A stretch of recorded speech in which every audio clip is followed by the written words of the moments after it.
Hello, everybody. My name is Ian Kirkpatrick. I'm an author and robot, and today I'm not sure that I can call this a book review, but we are going to go through this book. Before we get started, because why let any disaster go to waste? But before we get started, number one, if you enjoy what I do on this channel, please remember to like, share, subscribe for more. Number two, if you would like your work featured on this channel, please check out the links below. One is L'Amoy. It is the monthly prompt that is done on this channel. And number two is Pitch Fit. So if you've got a work of art, a creative project on the marketplace, that is the place that you pitch it to me and I pitch it here for subscribers to find new creative content by the variety of creatives out there in all different places doing all different things. There have been some very incredible and extremely diverse options already submitted to the two current pitch fits that I've already done. Looking forward to adding more to that catalog and helping readers or people looking for creative content to find more content. Now, with that said, I don't even know why I read this book. I don't know why I finished this book, and I don't know why I determined to talk about this book other than I finished reading it. So, I almost didn't talk about it, but I figured there's at least some content in seeing how uncomfortable this actually makes me to talk about. Now, I'm not totally against romance. This is 100% erotica as far as I'm concerned. And I've still read erotica that is not... And I've read sex scenes that did not make me as uncomfortable as this book made me. I don't know specifically what it was about this book and this writing style, but it was very, very uncomfortable. I do remember that I came across this book because I saw somebody say that it was free on Amazon, and I was like, okay, whatever. I'll just click it, get it sent to my Kindle, whatever. I was unprepared, you guys. And then I was working the night shift, and I was like, you know what? What better thing to do while I'm waiting out my final hour in the night shift than to start this, at this point, mistake. And then I just couldn't finish it. I was like, it's short enough, right?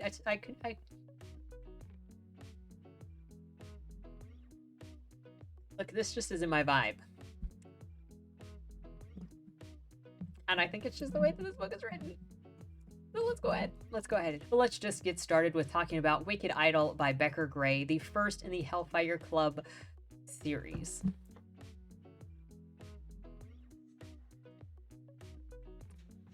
Meet Iris, clumsy, top of the class, and a daughter to the new headmaster. As she's entering her first day at her new school, all sorts of overwhelmed, she runs into Keaton, the leader of the Hellfire Club, and spills his coffee all over the other members of that club.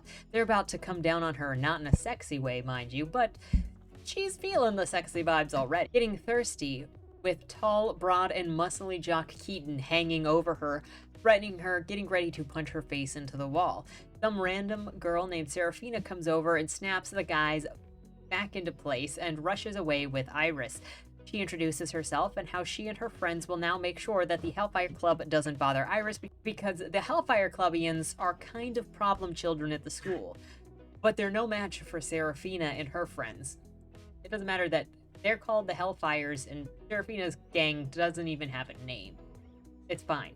Serafina then gives Iris the down low on exactly who the Hellfire Clubians are, and Iris is like, oh dear. And then she's taken off to her first class. As is typical in these kinds of novels, you've got the multi-POV, so now it's time to meet Keaton.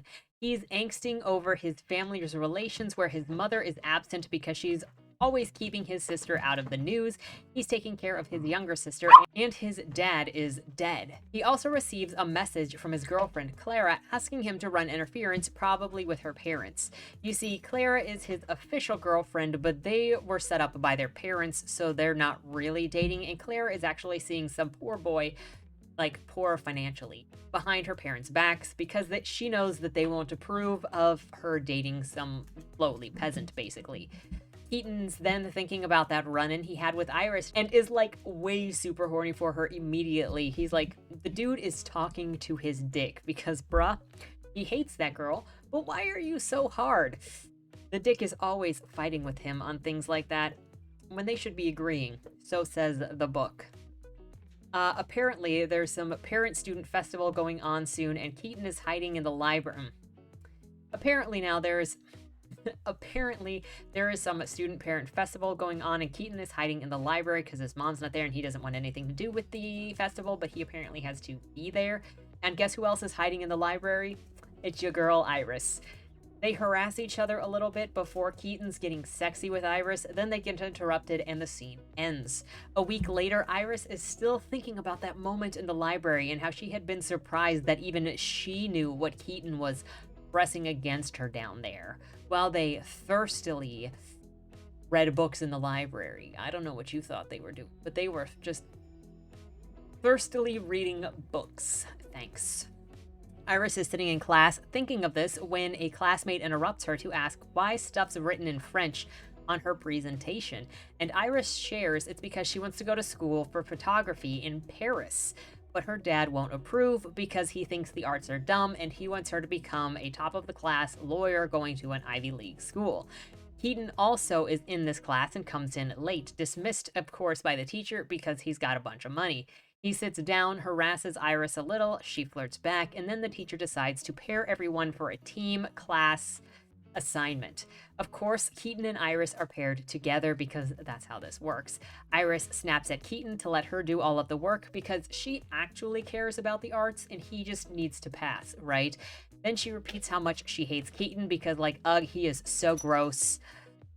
But, like, gross in a sexy way, but also gross. She also tells him that they won't be kissing again anytime soon, so there, you can believe her word on that. Keaton is then hanging out with his friends, drinking and thinking about Iris and how she kept getting into his space and making his dick hard, and making his skin so hot just thinking about her. Then Keaton calls his mom because they have a scheduled phone call time every Saturday that his mother insists upon because she's a helicopter mom, but also she forgot about it and he had to remind her when he called, but also she expects the phone call every week. This is never really explained, but whatever. He tells his mom how classes are going and then about the preseason games he's going to be in because he's in rugby and he's a runner. She says that she can't make any of the games and Keaton is disappointed but not surprised. Then his mom asks about Claire and if things are going all right and affirms to Keaton that Claire is a good girl to be married to and also the relationship is important for future business deals with her parents. Keaton's like, Mom, slow down. I'm only 18. Stop. And Mom is like, bruh, you know the rules. We marry well, get with the program. Then she legit says, don't make me compel you. And Keaton says, with money? What? And Mom doesn't respond, so yeah, probably trying to bribe her kid with money that he's already got to marry some chick he doesn't care about. He then asks his mom if it matters that Clara doesn't love him, and his mom is like, lol, we don't marry for love, you know that. We marry for money and power, Keaton. Get with the freaking program. And then he's thinking about Iris and how pretty she is and how horny he is. And in the crux of this combo, he's thinking, do I have feelings for this random ginger? Oh no. Keaton asks his mom if that's all, and again, I don't get why he called her in the first place if he's the one that's going to be impatient, and she didn't remember at all anyway. If she's a helicopter parent, she should have been the one to call every time at the same day. She should have had a thing on her phone that said, hey, go call your son, and also here are all the questions that you need to ask him every single time because you got to make sure these questions are answered every single time you helicopter. But he initiated this, and then he's like, can I go now? Keaton, I hate to say it, you're supposed to be this leader of this place called the Hellfire Club, but you're kind of whipped by your mom. I'm not really seeing the badass here. Can somebody spot it for me? Anyway.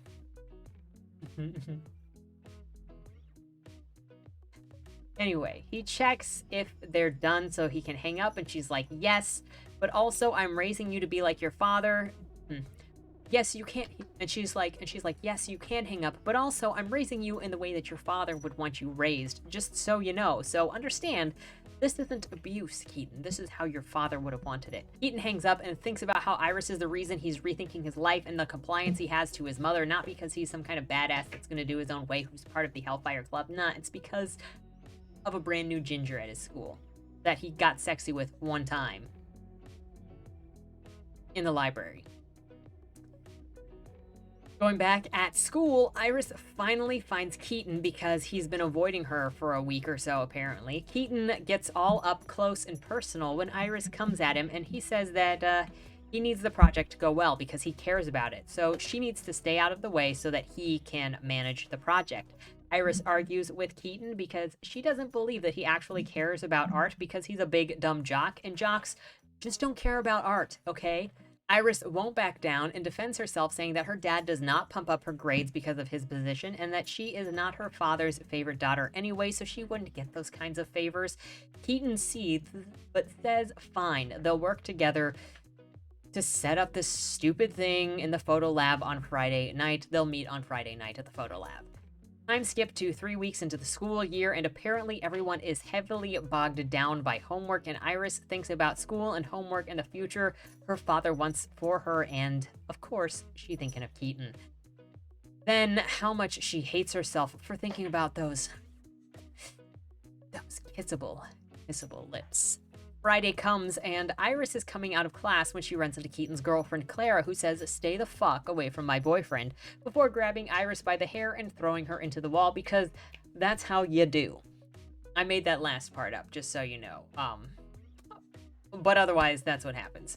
Clara is like, fuck off, and overly confrontational, considering Keaton's her fake boyfriend, but okay.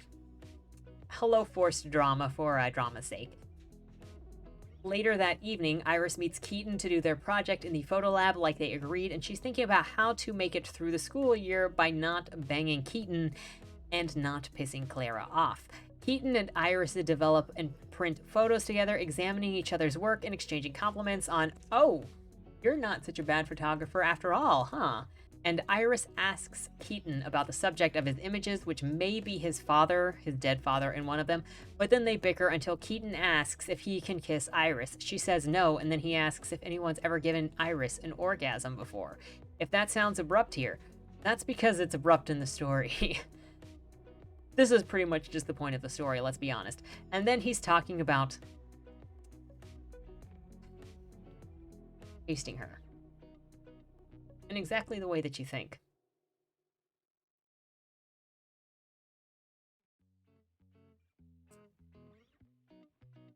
Look, I might be a robot, but it's all very uncomfortable. Keaton moves in, asks if he can kiss Iris again, and this time she complies and says yes. Keaton is making his moves on getting sexy, taking off Iris's clothing at this point, doing some sexy business in the stinky developer room because, yes, dude, black rooms are so smelly from all of the chemicals in there. I took traditional photography in undergraduate school, and my clothes smelled so bad all semester, even when I went home, because you spend hours in that stupid dark room with those chemicals, it sticks to you, and it doesn't come out of your clothes when you wash them. But there's some mild sexiness and dirty talk, which, let's be honest, most of the time dirty talk sounds so freaking ridiculous, it's not even funny. I mean, come here, you dirty thing and filthy girl. Really? Does that really do it for people? Let me know in the like, I don't want to know your things, but does filthy girl do it for you? I just can't, man. I don't get it. It's probably because I'm a robot. I just don't get it at all. And then I go, am I the crazy one here, or is this just actually not well written? Like, does this actually do it for people, and I'm just the total weird one that doesn't get it? Or is this what people think, like, people respond to? Because it's in pop culture, but most don't actually respond to this. I don't know. I really don't know. I never feel more foreign to the human race than when I'm reading stuff like this, and I'm like, I just don't get it. It's gross and weird, and, like, not all sex scenes are terrible, but this is just, like, insanely uncomfortable and gross, and, like, what? So anyway, Iris is satisfied, if you know what I mean, handsified, if you know what I mean. And then the two of them hear students coming from outside of the dark room, so they clean up and skedaddle. So what they have done isn't obvious. Then we're going on to Iris thinking about how much she hates Keaton again right that second, and how he's legitimately the devil, redskin and all. Keaton makes sure that Iris is all cleaned up, and she gets mad at him because he might sleep around with other people, but she doesn't. So then them having that relationship in the dark room is getting to her, because she's like, I am a good girl. I don't sleep with people I'm not in a relationship with. I'm a virgin. And it wouldn't mean anything if there were rumors about him, but if there were rumors about her, the good girl, then it would matter. So don't tell anybody that this happened. And especially don't tell anybody it happened, because she's the headmaster's daughter, and you don't need rumors going around about the headmaster's daughter being a sleut. Also, Iris brings up how Keaton's girlfriend kind of confronted her. Keaton's like, things aren't as bad as you think with my girlfriend. Why don't we just do stuff and see where all of this goes behind her back? And Iris is like, I'm not playing that game, Amp. No. Keaton is like, fine, if you don't want it, then we won't do it. But, and he keeps pushing, making comments about her nips and her body and how she likes him.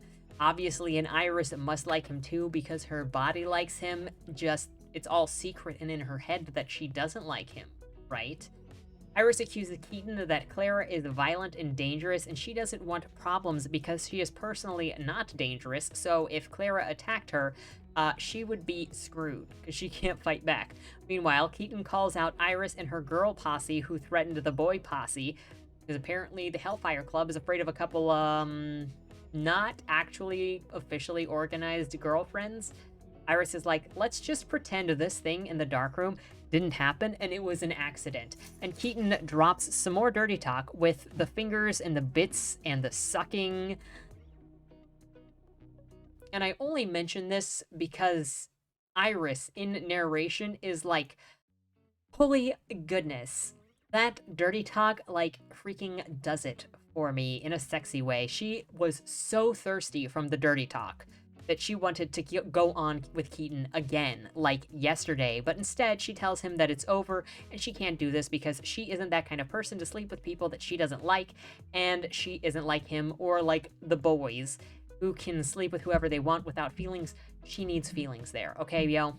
And so, end scene. Time skipped now to schoolmates having a bonfire, and Keaton is stressed as frick, or stressed AF if you prefer, to the point that his friends are calling him out on it. His friends ask if Clara's all right and why she's not at the party. Is she mad at him?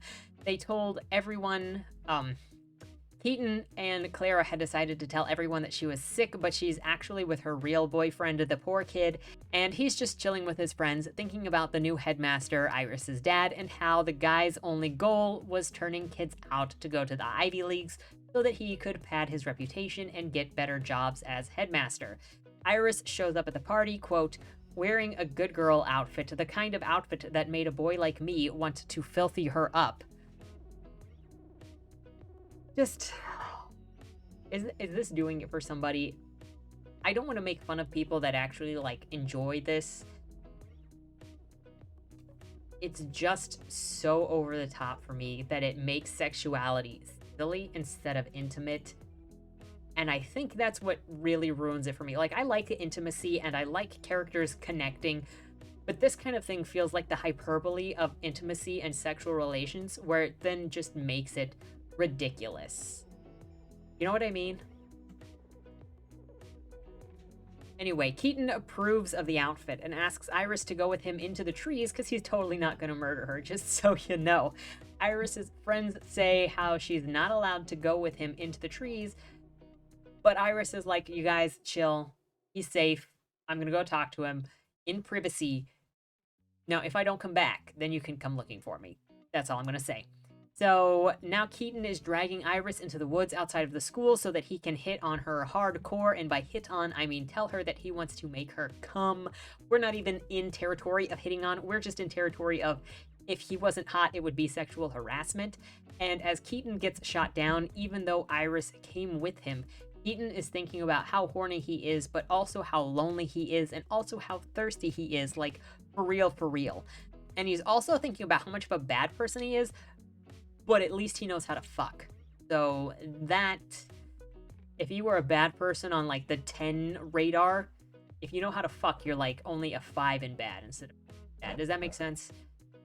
Anyway, Iris mentions watching Keaton run on track and how he's got nice legs. Iris admires Keaton for his fearlessness, and as he moves in on her with more sexiness, Iris brings up Clara, Keaton's fake girlfriend, because can't let her go. He can't help but think about how his fake girlfriend is being such a cockblock and she's not even there. Like, bruh, why won't girls just sleep with him when they think he's dating someone? Just like, ugh. Stop caring about other women, ladies. It's not like he's cheating, even if you don't know that. So then Keaton tries to tell Iris that it's okay to do stuff with him behind Clara's back, but Iris is like, nah. Clara wasn't joking earlier when she told me to back off and that she would, like, bury me and hit me with her car and, like, all sorts of terrible things. And then Iris launches into how she is not just a good girl who wants to go to law school and become some big deal. She wants to go to France and take pictures and fall in love with a French guy named Pierre. And it's that French guy that makes Keaton very jealous, because why is imaginary Pierre coming into these thoughts when it should be Peter?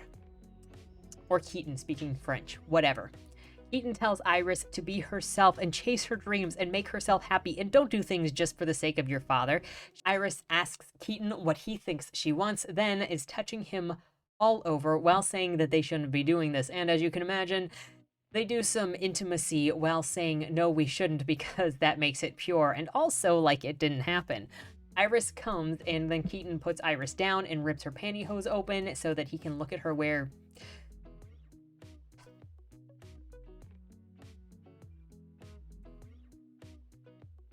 Do I need to say it? Just as Iris is about to touch Keaton and get him off, a bunch of cars are honking, telling the two that the party is being busted up, so they need to run back to the party together. When they get there, the party is all broken up, and Iris's dad is there. He gets mad at her, basically doesn't notice that Keaton is there, and then Iris and her dad go home, and Keaton gets lost, hoping that the headmaster didn't notice him because he doesn't want to get in trouble. Again, where is the bad boy? This guy is part of the Hellfire Club. I am failing to see where the Hellfire Rebel is here. Back at home with Iris and her father, she is lectured by her father for being immature and going to this party and how she needs to just go be a lawyer. And then she snaps back at her dad going, look, I was just at a party. One party, it's fine.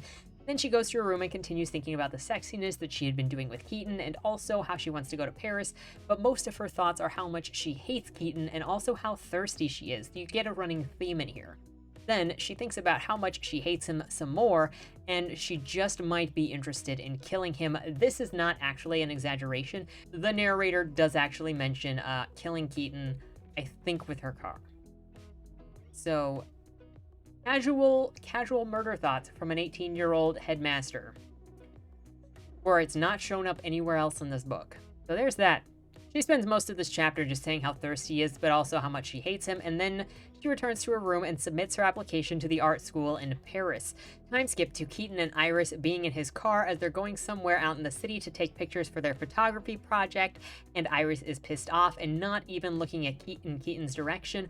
Why is she mad? Because when they were at the party that was being broken up, he asked her if she was baked after they dry humped in the woods, and she's offended that he asked her if she was baked. Yeah, so she's not talking to him. So they're going to the city to take pictures for their project, and Keaton is offering his high-rise home in the city for them to stay in. Obviously, Keaton's already thinking about all the sexy things they can do when they're alone. Keaton then asks about Iris's dad and where he is and whatnot all that weekend, how she's able to get away like this, and probably to see if he should worry about him, like, coming in and with a shotgun or something if they do something. He then apologizes for calling her baked while he's still touching her. Oh yeah, because this whole entire drive while he's trying to convince Iris to talk to him, he's like molesting her, just so you know. They pull up to where they'll be staying and Keaton licks his fingers clean. Also wants a video of Iris watching him lick his finger clean so that he can watch her expression over and over and over again. It's all just really like I said, it's like a hyperbole of sexual relations, and it's so bizarre and just takes it to the next level of gross. But I'm a robot, so maybe it's just my observation of human copulation that just does that. That's all I can say.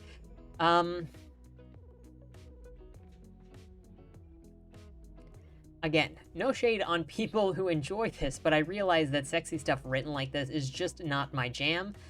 And I almost didn't do this review because I didn't want people to feel bad. But also, I figured maybe there is some entertainment value in watching me cringe my way through this.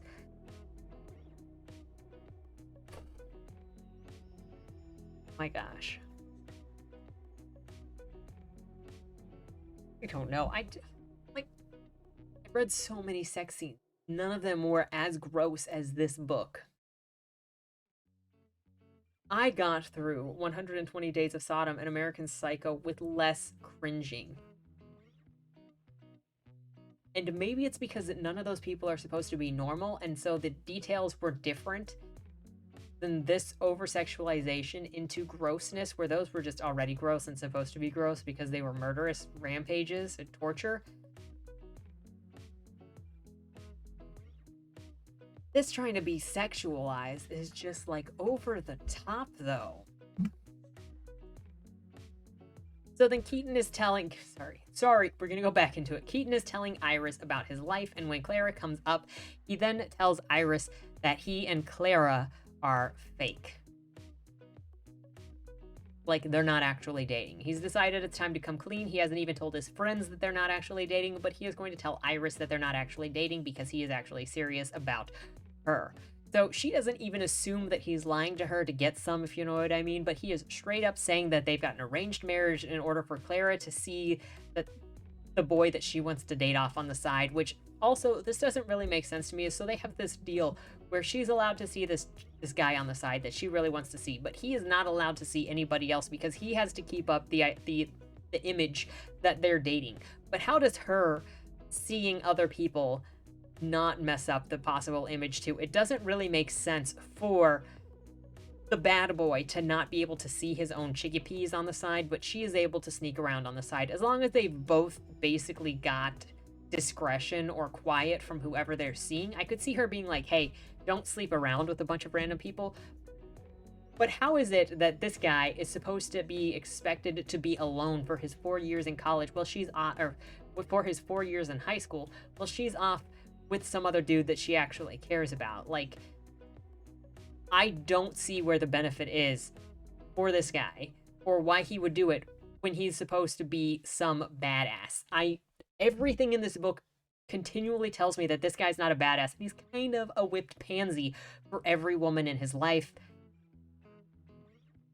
Legitimately, if we're looking at this from a literary perspective, he is this is a female, obviously a female fantasy because it's erotica, and it's just whipping the men to do whatever the women want every single time, and it makes them look weak. It does not make them look badass. It does not make them look desirable. He's doing whatever his mother says, he's doing whatever Clara says, and he's doing whatever Iris says. There is no difference between the ways that he approaches women. He's subservient to all of them. But he's part of the Hellfire Club. Like, what is his purpose? Is he a badass, or is he whipped by every female in his life and he's afraid to, like, disobey the women in his life? What is the purpose here? So then Iris asks Keaton, I'm having issues saying Iris. Iris asks Keaton what he wants, and he thinks about how he is so horny because obviously this entire book he is so horny. But he doesn't want to tell her how horny he is because it would scare her off all of the nasty things that he wants to do to her. Still, Iris insists that he be honest with her, and so Keaton tells her, and they gonna do it, bruh. They are going to do it. Keaton carries Iris off and it undresses her for some sexing time, and determines that he is also going to take off her undies and keep them for good. So here it becomes very obvious.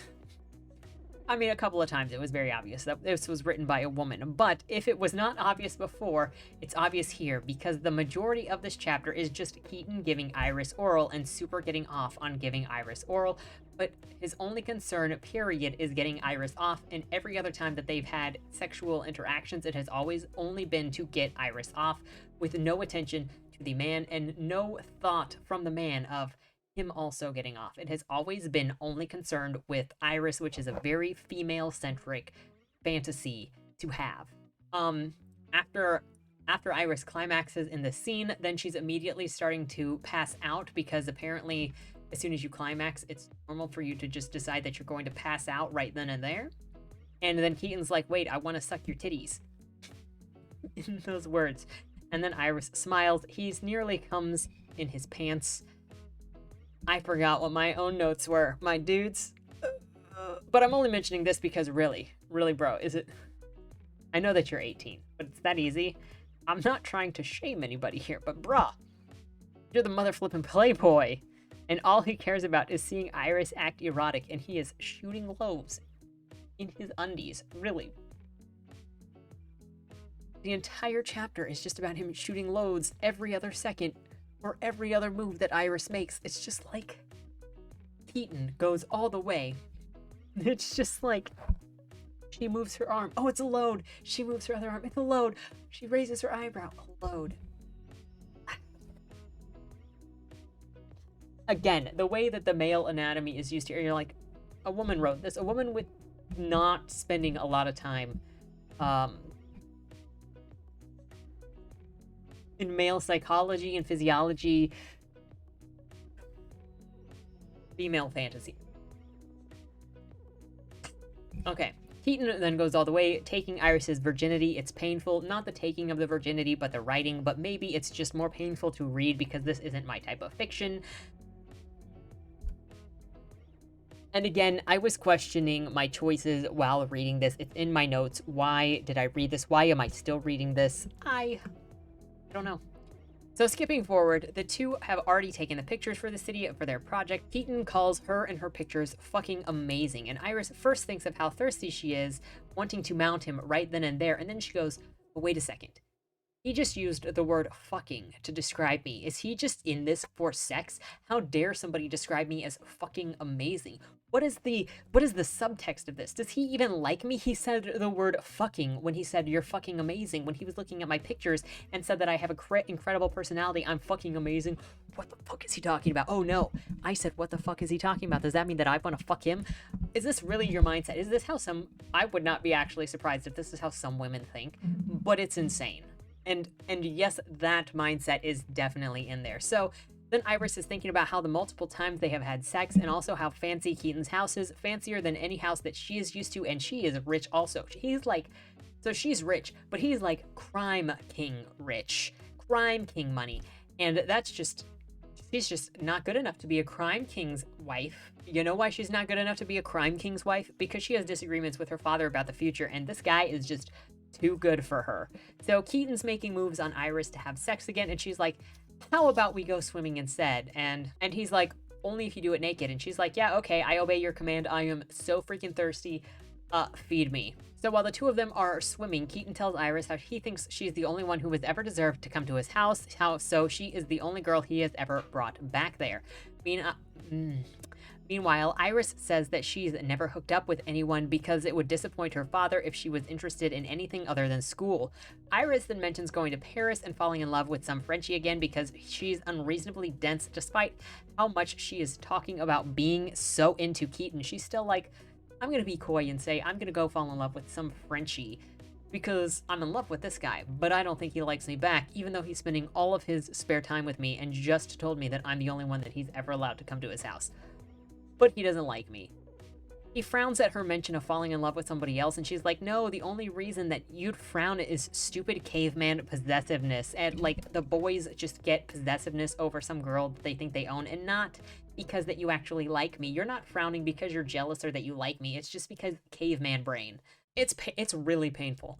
Then Keaton tells Iris to go for what she wants, stop hiding from him, and be real with him because they've always been real with each other. This has been a relationship built on being real with one another, right? Right. Right.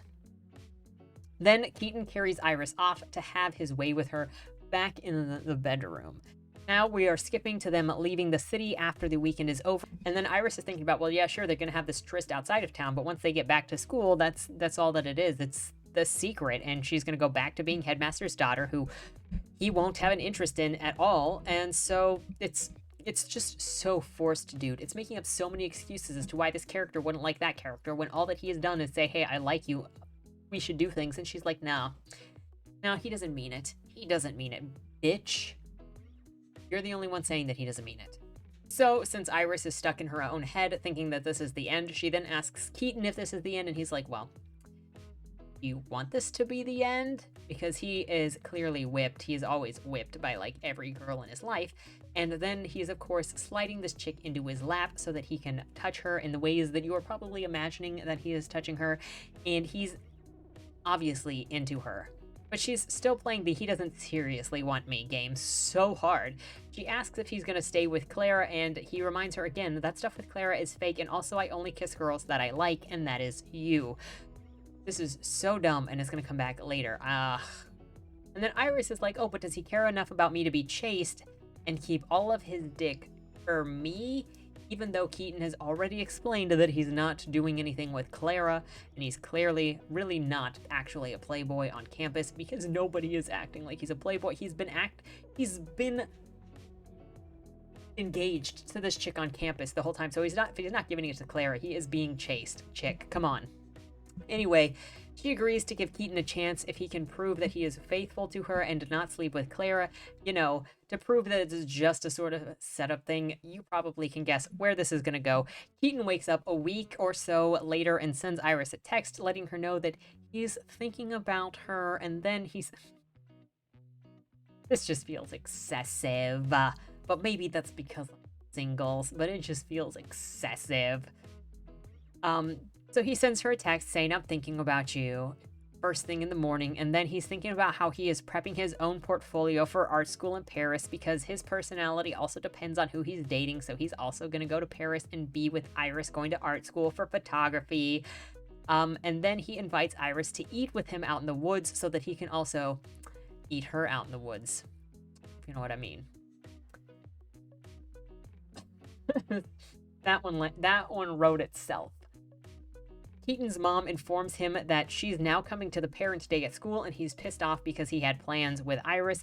He calls Clara to see if she knew what was going on, and when Clara asks Keaton if he's really into this new girl because she's not his normal type, Keaton's like, yes, of course, I'm into this chick. What is wrong with you? Keaton then low-key insults Clara because she was asking if he actually liked that girl, and she was also like, dude, why are you complaining about your mom coming to parent day because all you ever wanted is mommy's attention, and now she's coming?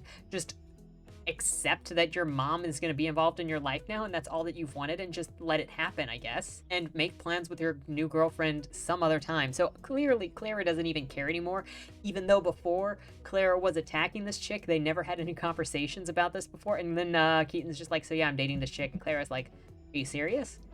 Okay. Well, then why did she go and freaking attack freaking Iris before? Obviously, there is no tension for any of this. Anyway, then Keaton hangs up on Clara and calls Iris to give her the news. Of course, Iris then asks if Keaton was about to do something naughty. Very unprompted. She's like, oh, okay, oh. The conversation basically went like this. Iris, my mom's gonna be at parent-teacher day, so I can't come and hang out with you. Oh, okay. You can go masturbate in the shower? Yes. Pretty much how it went.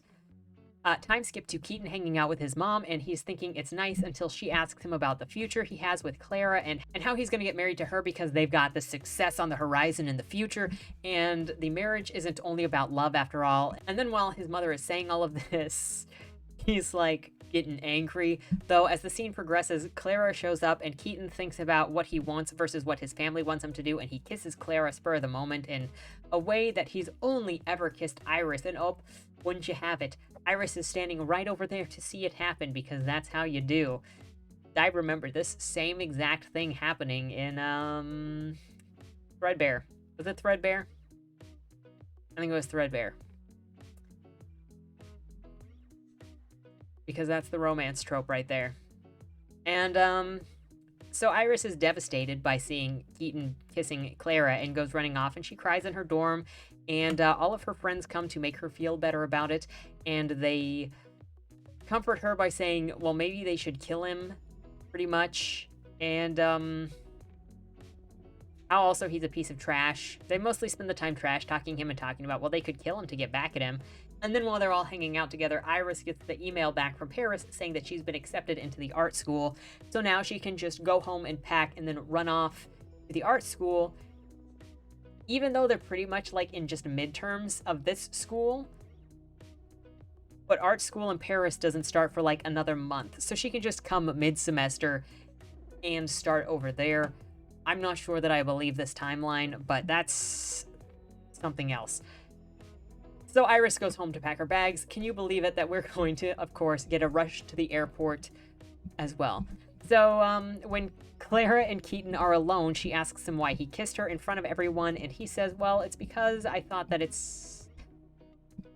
I did it to make my mother happy because our families are merging, and now I feel bad because I hurt Iris's feelings because she saw it happen. And Clara states that they need to tell their parents that they're not together, or at least to say, hey, we're breaking up, and that's happening. So Keaton and Clara go to find their parents, and just as Clara is about to say, I'm breaking up with Keaton, Keaton comes clean and just says, look, we're not actually interested in each other. I'm going to go do something else. And then Clara says, by the way, parents, I've been dating this other guy behind you guys' back. He's poor. I just didn't want you to tell me that I couldn't date him because I'm in love with him. And then, of course, Clara's parents are like, well, we don't care if you're dating a poor guy. We believe in dating for love. So if you're in love with this other guy, then don't marry Keaton, because what's the point of marrying somebody that you don't love? So this entire time when Clara was like, I can't tell them that I'm dating this guy because they'll hate me, because who marries for love? You're telling me that she didn't know her own parents' philosophy on this? None of it matters. There were just all of these fake stakes around all of this for how these characters had to behave to set up tension, but none of them had any follow-through because none of them were real. And then Keaton's mom is like super upset because she's like, wait, I wanted that super powerful family involved in my family. What am I going to do now? But then Clara and Clara's parents basically mention how Iris's dad is the headmaster and how he's sort of got power and he's a good girl. And so then Keaton's mom is like, you know what? This might not be so bad after all. I think I can approve of my son dating the headmaster's daughter, if that's how this is going to go. So then Keaton runs off to go and find Iris. Iris is obviously not at her house, and so he runs into her mom, and her mom says, maybe Iris is at her friend's house. That's the last thing that we heard. And so then Keaton goes to the friend's house, and then Serafina, the friend, tells Keaton that Iris is going to Paris, come tomorrow to start her new school thing. And maybe if Keaton went away, she would tell Keaton the flight details so that he could make up with Iris. But he had to go away and leave her alone for like 24 hours so that Iris could pack her bags and say goodbye to her family and friends in the way that she sees fit. So, of course, Keaton does exactly what he was told, and he just goes away and fades away. And the next day, he's got information for Iris's flight. He buys out the entire first class, business class of the international flight, and he gets a seat from wherever he's at to JFK, whatever, to the airport in Washington, D.C. or Virginia. Which is where he eventually runs into Iris, and then he tells her everything, and he apologizes to her, and then they fly to Paris together.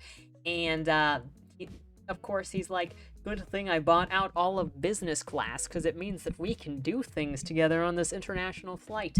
And then they wake up in Paris, and it's been a little bit of time, and she's like, I'll have sex with you if you go and get me some French pastries. And of course, that happens, and then somebody knocks on the door and brings them food, and Iris is like, oh my gosh, people are here. And then they go outside, and then of course all of Keaton's friends are there, and all of Iris's friends are there because everybody is just in Paris to celebrate somebody's birthday apparently, and all of their parents are going to be there soon. So just everybody is reunited there at the ending, and everybody is hugging and kissing each other despite how Iris's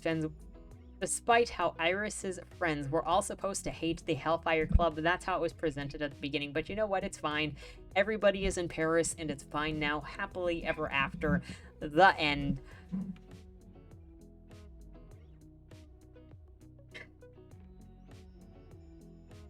I'm not going to go into the heavy breakdown that I normally do for book reviews, because there's really not a point. I don't want to try to critique this like it's some kind of fine literature or even trying to be, but I mentioned some of the logical issues all throughout.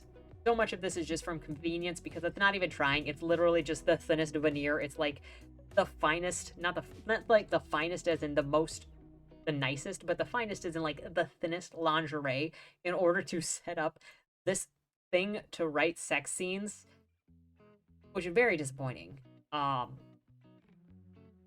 If you're gonna name your people the Hellfire Club, why are they not badasses? If this whole thing is gonna be named after stuff like Wicked Idol, why are they not badasses? Why is this character just a whipped man that does everything that the females say and kowtows to everybody and has not a badass bone in his body? The pacing to this book was so totally off because it was really just an excuse to get from one sex scene to another, whatever, and I didn't have enough buy-in to believe that this character would just be able to leave the mid-semester to start a new semester in another country. And then suddenly everybody is just skipping school in the middle of the semester, probably around midterms, to just go to Paris for somebody's birthday party. I mean, I guess when you're rich, you do whatever you want, but again, I don't really know why I read this. At some point, it became only for the entertainment factor and just how this author wrote about a male character and the cringy references to his dick. I mean, I wrote some of them down here to share with you. Quote, I seriously never thought about shit in this way, but she looked like a princess about to come from riding my lap. Oh, God, you're so full of yourself. Tell me something I don't know. Somehow, fighting with this girl made my skin tingle.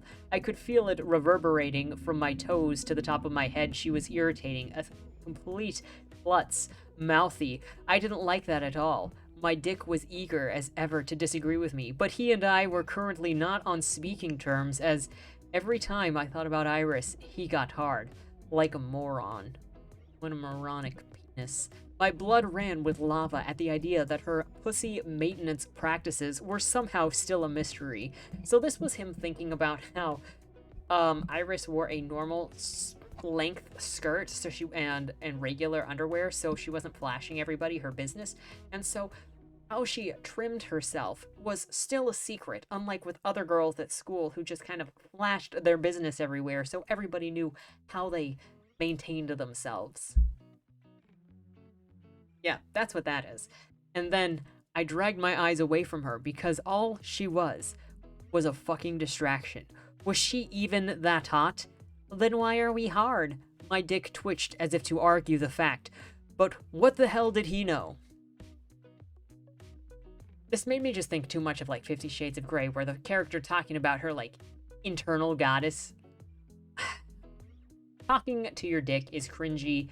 Unless this is supposed to be a comedy. There was like this one show, what was it called? Something Johnson, Bad Johnson, I think it was, with Cami Gande. And he was like a personified disembodied dick. That was an actual movie. Look it up. It exists. But that's like, unless you're going the comedy route, talking to your dick like this is not good. And maybe that's what she was going for, but this is just so cringy. And at the end of the day, I just feel like I know too much about Becker Gray's sexual preferences and fantasies, and I don't like it. I know that a lot of erotica especially, maybe not all, because there are somehow there are some plot-driven eroticas and character-driven eroticas, so it's just got a bunch of sex, but it's also got like actual stuff going on in it.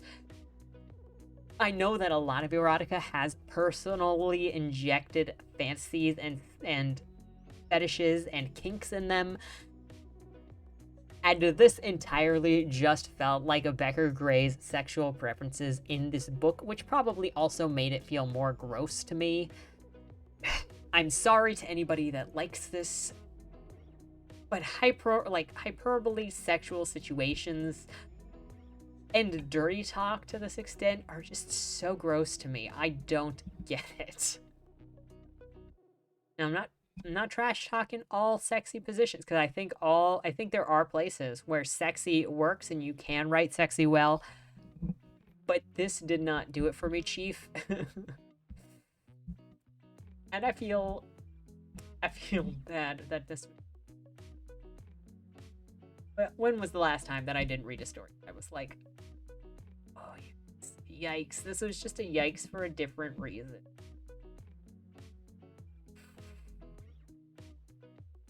Well, of all things that you could say about this channel, at least I bring variety in the books that I read, I guess.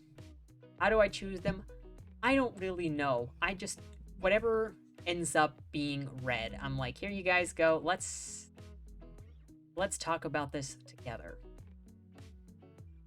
No rhyme or reason, though.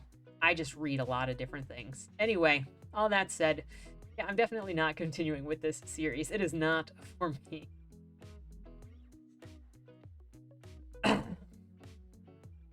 I'm actually still mildly uncomfortable that I'm posting a video. I didn't think that I would like 2 days ago. I was like, you know what? I'm just not even going to bother recording this as a script. But you know,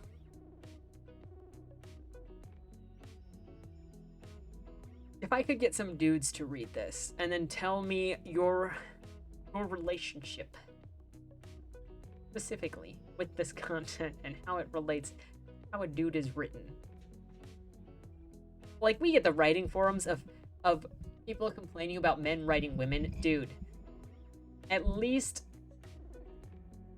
men writing women are not, like, talking to their vulvas. That's all I'm gonna say. Okay, signing off. Far enough. Have a great day. Have a great Monday. Have a great week. And don't die. Was that Wayland Cross in the trunk? Do you know, or is that something that's still being figured out? The person in the trunk was not Wayland Cross. Is he in trouble? We don't know who did it, but as the owner of the car, the longer he's missing, the worse it looks for him. Cross isn't a killer. For the last couple of years, the average number of murders in Baltimore has been over 300, and it's been going up. Mind you, that's only whatever the badges count as official murder, and believe me, there are people that don't count when they die. Wayland? If you're down here, tell me. I'm not talking to the badges, I've been looking for you. They found a body in your trunk. Why? Did you do that? To the left, plain black letters read along the wall. You walked in the corridor. Once that ends, you chose the dark is on the right. My vision goes blurry, flickers black and black and black for longer intervals until I can't see anything at all. I'm not screaming anymore, but my voice echoes back to me. Where the hell am I? You're dead, Josephine. Even smart people do stupid shit sometimes, right?